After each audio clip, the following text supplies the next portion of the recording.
Hello everybody, it's Mover, CW Lemoine. If you like books, pick one up. It helps support the channel. On today's episode, we're talking about Elon Musk sitting in front of a room full of fighter pilots and telling them that the fighter pilot era is gone and drones are the future. 3, 2, 1, fight off.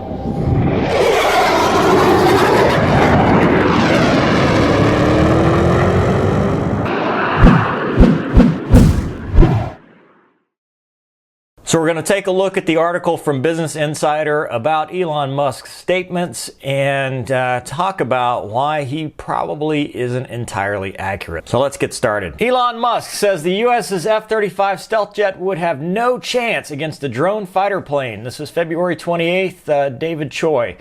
The highlights, Elon Musk said that the vaunted F-35 stealth jet would have no chance against a drone remotely piloted by humans, so an RPA, remotely piloted aircraft. The competitor should be a drone fighter plane that's remote controlled by human, but with its maneuvers augmented by autonomy, Musk tweeted on Friday. It's not that I want the future to be this, that's just what the future will be. Fighter jet era has passed. Yeah, the fighter jet era has passed. It's drones. So he was talking to U.S. Air Force Air Warfare Symposium in Florida. Musk said there should be a competitor to the F-35 program, according to a tweet by Lee Hudson. Musk responded in his own tweet saying that the competitor should be a drone that remote controlled by a human, but with its maneuvers augmented by autonomy. The F-35 would have no chance against it, he added.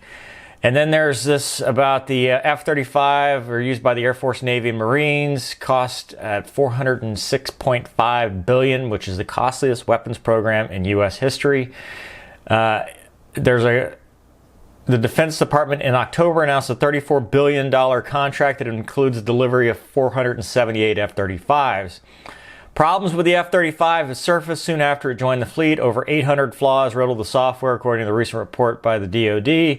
Also said the 25mm cannon on the Air Force version has an unacceptable level of accuracy. The F-35 was also unable to meet the branch-wide goal set by the previous SecDef, Mad Dog Mattis. In 2019, he wanted 80% to be mission capable 80% of the time. I guess it doesn't say what they actually got. And then speaking with Space and Missile System Commander Lieutenant General John Thompson, Musk said autonomous drone warfare is where it's at, where the future will be. It's not that I want this, but fighter jet era is past, and that's the end of the article. So imagine that. A man who sells autonomy is promoting autonomy.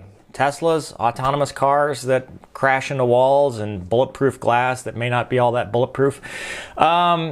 He's wrong, at least for now.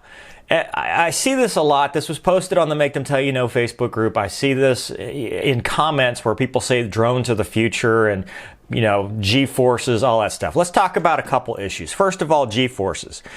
I have over-G'd aircraft before, but I have never been over-G'd myself. So sometimes the systems, the equipment cannot handle the G-forces, but not necessarily the person. I mean, once you get 9, 10 Gs, there's really, it's diminishing returns. I mean, okay, so you get a drone that can pull 20 Gs, but you know what else can pull a whole bunch of Gs? An AIM-9X. High off-bore sight missiles. They do this all the time.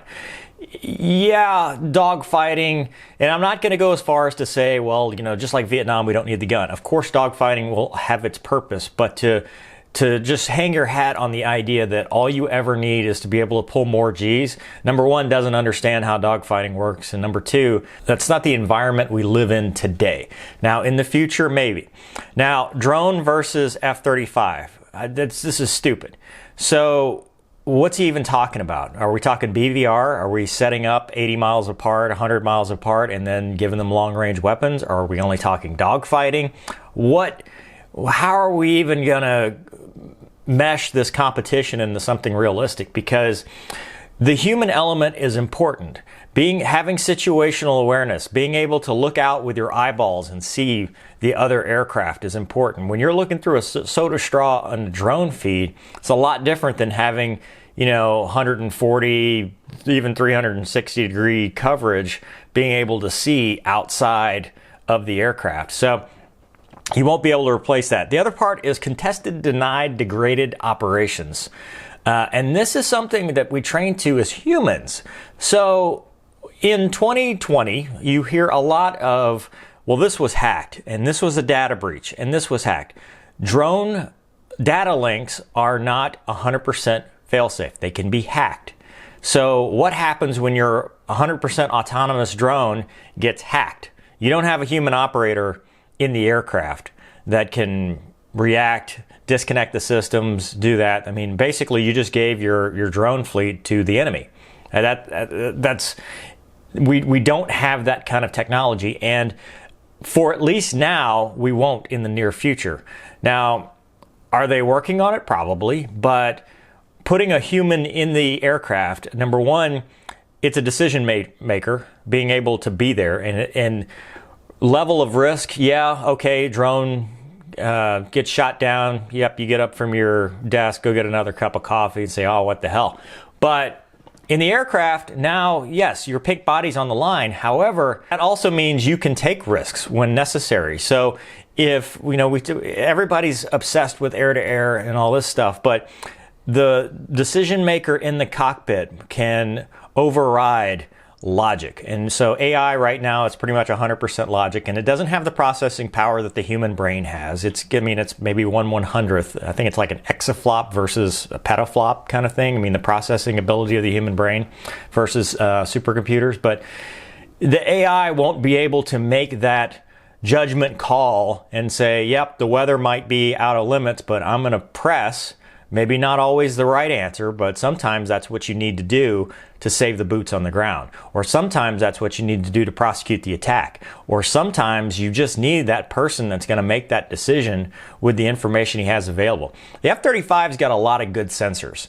So the drone would obviously have that too, but now you're disconnecting that drone to a person that's 100 or 1,000 miles away versus the person that's actually sitting in the cockpit with their pink bodies on the line who can actually make the situational awareness determination that's necessary to prosecute the attack. But if you have a denied environment, that's where the human factor comes in, because you lose the data link. You've got electronic attack, EA, the drone jamming. It's not like we go in the theater. In low intensity operations, all this works 100% of the time. Afghanistan, Iraq to a lesser extent, those things work. But when you're talking about a near peer adversary where you're going up and they're jamming you, you're jamming them, it might not work all the time. So what happens when your fleet of fully autonomous drones is jammed? The data link is jammed. You can't, there's no ability to do that. They shoot down the satellites. You don't have satellites anymore.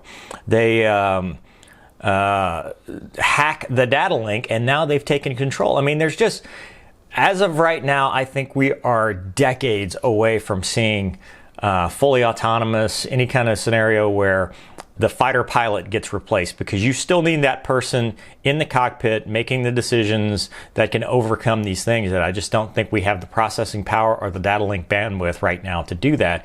And that's why when you talk about even civilian aviation, people go, well, the future is single pilot and the future is unmanned cockpits. Well, number one, I don't think after the Boeing thing, I don't think people are going to get into a cockpit like that, especially where automation is going to take over. Number two, you would have to have a data link that is 100% of the time immune to jamming and hacking and being taken over or having any kind of system. It has to be fail-safe, and we're just not there yet. And we're well aware. We're a good bit away from that ever being a factor. So that's just my opinion on the thing. When you've got a guy who's selling something, it's probably not always going to be 100% accurate. And he doesn't know tactics. This guy, I mean, when you take a scientist and go, well, drones will be the future, based on what tactics? BVR, within visual range, bombing, air to ground, air to air, close air support, stuff like that. I mean, it's just, I don't know why the media has latched onto this other than the fact that it's Elon Musk saying this, but it's kind of baseless. The fighter pilot isn't dead, and it won't be, and the job will not be dead for quite some time. Just my opinion, my 2 cents. I'm sure somebody in the comments will tell me why I'm wrong. Anyway, hope you enjoyed this episode. Thanks for watching. We'll see you next time. Excuse me. Oh, no.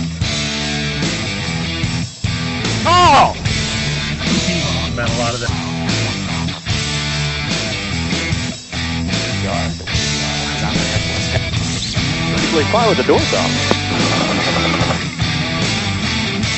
All pots too.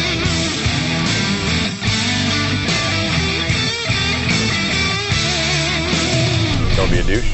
That's rule number 1. Make them tell you no.